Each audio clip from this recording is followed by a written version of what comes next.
Universitas Al-Azhar Indonesia Angkatan 2019-2020. Video ini saya buat dalam rangka untuk memenuhi tugas tengah semester pada mata kuliah Hukum Internasional dengan dosen pengampu Dr. Masliati Nur Hidayati, Sarjana Hukum, Magister Hukum.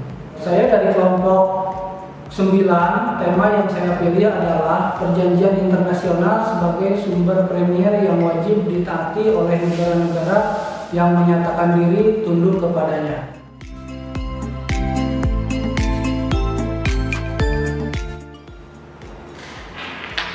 Pengertian perjanjian internasional. Perjanjian menurut para ahli ada dua jenis perjanjian, yaitu perjanjian secara tertulis resmi dan perjanjian yang tidak tertulis yang digunakan oleh negara untuk mengikatkan diri secara hukum. Sementara itu, yang dimaksud dengan perjanjian adalah sebuah dokumen resmi yang menyatakan sebuah kesepakatan dengan kata-kata atau hasil diskusi atau rapat yang mengakui hak dan kewajiban para pesertanya. Oppenheimer berpendapat yang dimaksud dengan perjanjian internasional adalah suatu persetujuan antara negara yang menimbulkan hak dan kewajiban di antara pihak-pihak yang mengadakan. Sementara Berger berpendapat perjanjian internasional adalah persetujuan antara subjek hukum internasional yang menimbulkan kewajiban-kewajiban yang mengikat dalam hukum internasional. Dapat berbentuk bilateral maupun multilateral. Adapun subjek hukum yang dimaksud adalah lembaga-lembaga internasional dan negara-negara.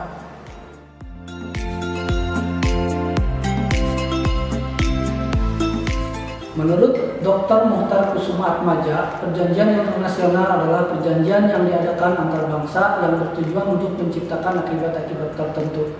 Di Indonesia, undang-undang yang mengatur tentang perjanjian internasional adalah Undang-Undang Nomor 37 Tahun 1999 tentang hubungan luar negeri.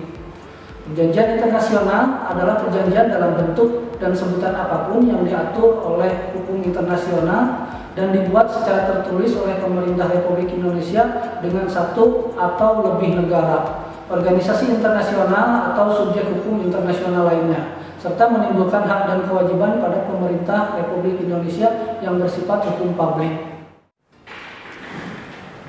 Undang-Undang Nomor 24 Tahun 2000 tentang Perjanjian Internasional, bahwa yang dimaksud dengan perjanjian internasional adalah perjanjian dalam bentuk dan nama tertentu yang diatur dalam hukum internasional yang dibuat secara tertulis serta menimbulkan hak dan kewajiban di bidang hukum publik.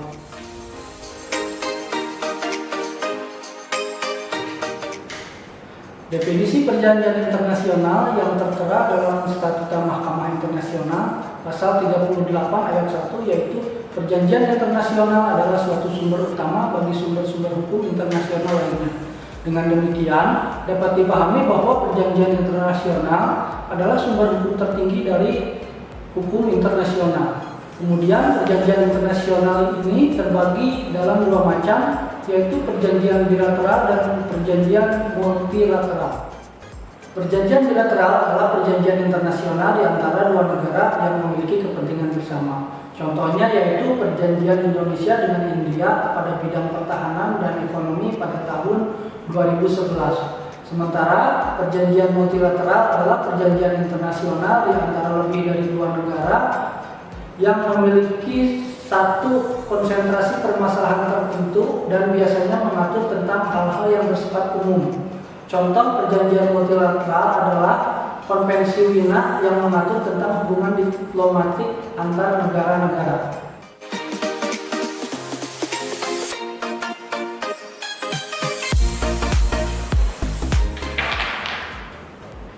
Tentang sejarah atau latar belakang dari perjanjian internasional dimulai dengan konvensi yang diadakan di Wina, Austria pada tahun 1969 dan dianggap sebagai induk dari perjanjian internasional. Konvensi Wina atau Vienna Convention on the Law of the Treaties adalah suatu perjanjian yang mengatur mengenai hukum internasional antar negara sebagai subjek hukum internasional yang berlangsung pada tanggal 23 Mei tahun 1969 dan mulai memasuki into force atau mulai berlakunya pada tanggal 27 Januari 1980. Sebelum diadakan Konvensi Wina tahun 69, perjanjian antar negara secara bilateral maupun multilateral diselenggarakan dengan dasar asas-asas dan persetujuan dari negara-negara yang terlibat di dalamnya. Perjanjian internasional antar negara sebelum tahun 69 diatur berdasarkan kebiasaan internasional yang dasarnya ada pada praktek negara pada keputusan-keputusan dari Mahkamah Internasional ataupun Mahkamah Permanen Internasional yang sudah tidak eksis. Juga didasarkan pada pendapat para ahli hukum internasional. Adalah asas pertama yang harus diterima dan dilaksanakan oleh negara-negara subjek perjanjian internasional. Asas ini dapat juga disebut sebagai kepastian hukum jika diartikan ke dalam bahasa Indonesia. Karenanya asas ini mengharuskan negara-negara yang terlibat dalam perjanjian internasional untuk senantiasa mentaati ketentuan, keputusan, ketetapan, dan kesepakatan yang tertera dalam dokumen perjanjian internasional. Contohnya, bentuk sanksi yang diperoleh oleh negara pelanggar bervariasi sesuai dengan beratnya pelanggaran. Sanksi yang paling ringan adalah negara yang melanggar tersebut diharuskan kembali mentaati perjanjian yang telah dilanggar, sedangkan sanksi terberat yang mungkin dihadapkan pada pihak pelanggar adalah dikeluarkan dari keanggotaan Perserikatan Bangsa-Bangsa yang dapat menyebabkan ia dikucilkan dari pergaulan internasional.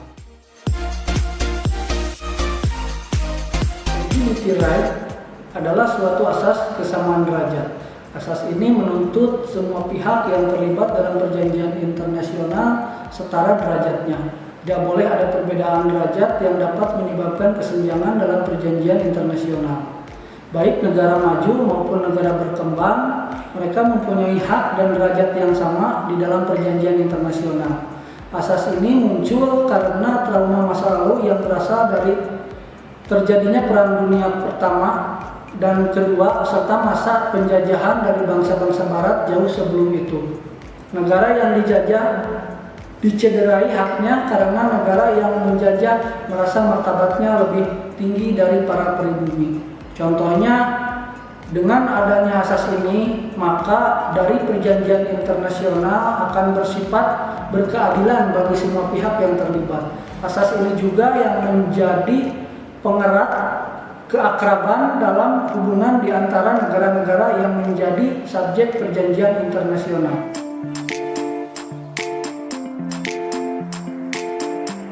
Reciprocity apabila diterjemahkan ke dalam bahasa Indonesia menjadi asas timbal balik. Asas ini mengharuskan bahwa dalam perjanjian internasional semua pihak yang terlibat memiliki keuntungan yang sama dalam asas-asas perjanjian internasional yang mereka berada di dalamnya tersebut. Jika terdapat ketimpangan kepentingan atau keuntungan yang terjadi selama perencanaan, maka negara yang merasa dirugikan dapat memperjuangkan haknya untuk mendapat keuntungan yang sama, dan pihak lainnya harus mendukung negara yang dirugikan tersebut untuk menemukan win solution alias penyelesaian masalah yang berkeadilan. Perjanjian internasional haruslah berdasarkan itikat baik yang muncul dari nurani bangsa-bangsa yang terlibat dalam perjanjian internasional. Dengan adanya itikat baik, maka nantinya semua tahapan perjanjian internasional akan dilaksanakan dengan baik.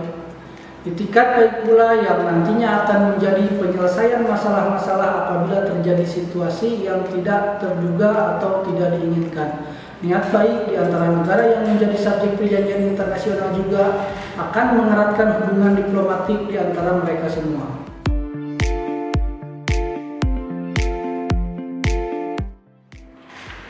Asas ini mengharuskan negara-negara yang terlibat dalam perjanjian internasional untuk saling menghormati.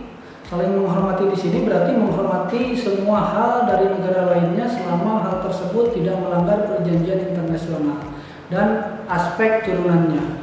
Sudah sepantasnya setiap negara saling menghormati karena seperti yang telah diwajibkan dalam asas equality right, semua negara sama derajatnya dalam perjanjian internasional.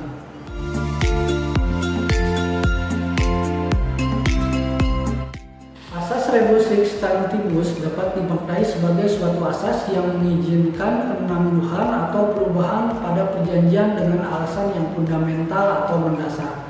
Asas ini diatur dalam Konvensi Wina, yaitu pada seksi ketiga pada pengakhiran atau pengakhiran perjanjian internasional. Alasan yang fundamental ini contohnya yaitu kesepakatan semua pihak, tujuan perjanjian telah tercapai, terjadi pelanggaran perjanjian, dan sebagainya. Demikian yang dapat saya sampaikan. Terima kasih bagi semua yang telah menyimak video ini. Semoga bermanfaat. Mohon maaf atas segala kekurangannya. Wassalamualaikum warahmatullahi wabarakatuh.